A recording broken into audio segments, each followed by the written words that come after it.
And joining me now from Washington to look at all the races we will be covering tonight, Fox News contributor, the one and only Michael Barone, who, by the way, was selected as one of the 2010 Bradley Prize recipients.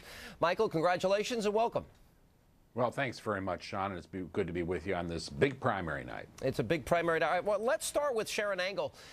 This reminds me a lot of what happened with Rand Paul in Kentucky, in another case where Governor Palin and the Tea Party movement is showing a lot of influence.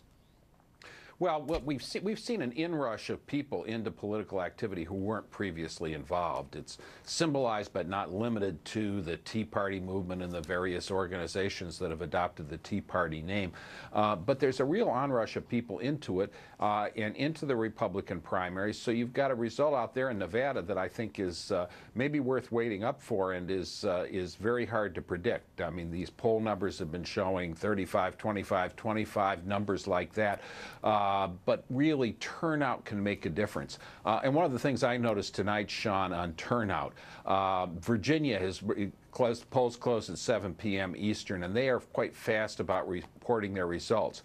In the Virginia 8th Congressional District, just across the river from Washington, D.C., there have been at least 13,000 votes cast in a Republican primary for Congress. This is the 8th District is a heavily Democratic district, Arlington, Alexandria, parts of Fairfax County, McLean.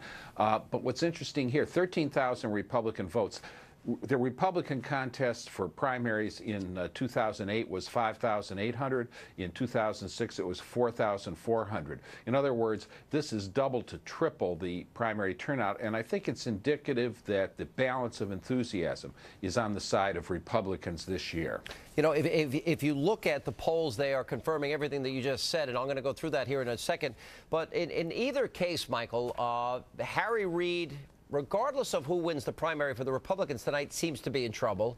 And Blanche Lincoln is obviously in the fight of her life. If she's able to pull it off tonight, I don't see that she has a very good chance in November. Your take on that? Well, Blanche Lincoln's from a state that John McCain carried by about a 59-39 margin. This is not hang on, Michael, Barack if I can, Obama territory. We've got some of the results coming in the Blanche Lincoln case. I mean, it's still very early, only 1% reporting, but it's 54-46. But we'll be watching it throughout this hour as those numbers come in. That just tells us it's a close race, Sean. But this is a state that was 59-39 and has shifted again. Bozeman from the 3rd District, the northwest part of the state, has already won the Republican nomination. He's been leading either Blanche Lincoln or Lieutenant Governor Bill Halter by more than 20% in the polls.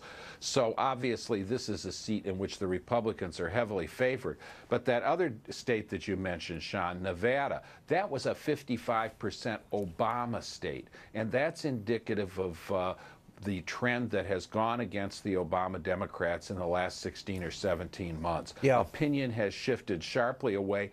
Harry Reid's been spending money trying to somehow disqualify or besmirch the Republican candidates. That's a confession that the issues don't work for him. Positive arguments don't work for Harry Reid on substantive issues, so he's going negative.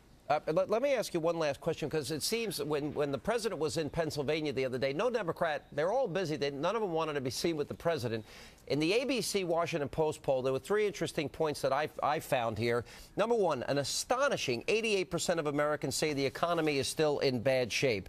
60-37, the public says the country is seriously off on the wrong track in this particular poll, and only 29% are now inclined to re-elect any incumbent in this election, which does not bode well for the Democrats. Your quick reaction to that, Michael? Well, it does not bode well for the Democrats, and it's a problem for some Republican incumbents in the primary. In the 4th District of South Carolina, Bob Inglis, Republican congressman, behind as returns coming in by a significant margin. He voted for the TARP, $700 billion financial rescue package in 2008. That's worked against him. But basically, Sean, I think what's happened is that the American people, for the first time in a quarter century or more, have seen realistic chance that we can adopt big government policies, and it turns out they don't like them. We are Americans, not Europeans, and we do not want to go towards a Western European-style welfare state. Very well said. Michael Barone, always good to see you again. Congratulations on that award.